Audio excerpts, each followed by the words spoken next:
All right, ladies and gentlemen, as we go back to our observational trees, we are now going to take them the next step and we are going to abstract them. Now, abstract is one of those words that we use incorrectly a lot of the time. When we're talking about abstraction in artwork, what it really is the simplification of an artwork. So simplifying something, bringing it down to its basics, slowly getting rid of elements.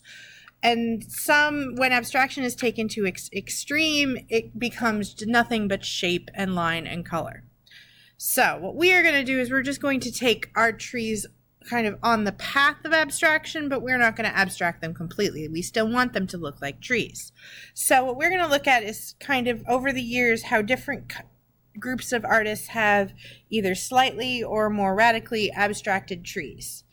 So we're going to start kind of with the older piece first, and this is a piece from Japan, from a Japanese scrollwork. You will see that it's still mostly realistic, but you can see that they started doing some of that elimination. That you're not seeing every leaf, you're not seeing every petal. They're choosing which branches to draw and which ones not to draw. This piece by Kahn is a little different. You can see that the leaves have become just these shapes. The branches, they're only doing the bigger ones. They're not drawing any of the littler ones or any of the ones that kind of fall outside.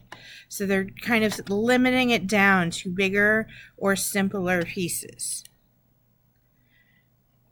You can see here with Monet, he's not drawing once again, the leaves are becoming just kind of this shape of green, but you're seeing some of those branches.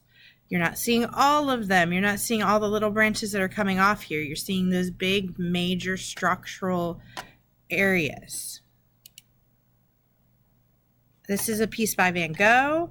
You can see that he's kind of rounding these trees a little bit more. Like, think about all those trees we looked at outside.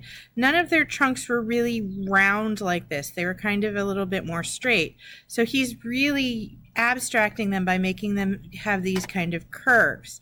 Now, these are olive trees, and they are a little shorter, and they do have kind of more of a curvy trunk, but even their trunk is not this round and curvy.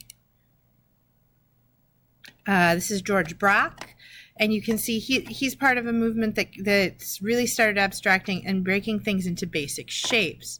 So you see that these trunks and these branches just became these kind of blocky things. So kind of the opposite of Van Gogh here, who is getting very, very round and soft.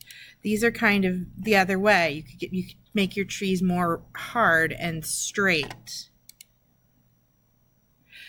Now, Mondrian did a really cool series of trees, and we're going to look at two parts of this series. This is where it is still mostly realistic. You can really tell that it's a tree. You can see that he got some of the branches, but as he got out to those outer branches, he started doing less and less, and really there's no leaves here. So that he's really just looking at that structure of the tree.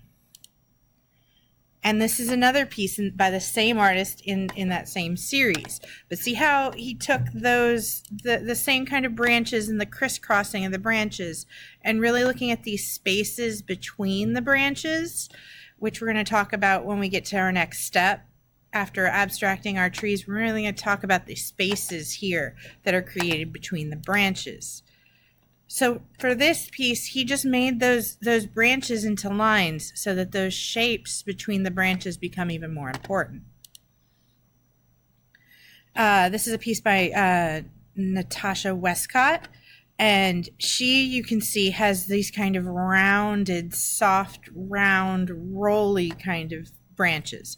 You notice when we looked outside, none of the trees look like this.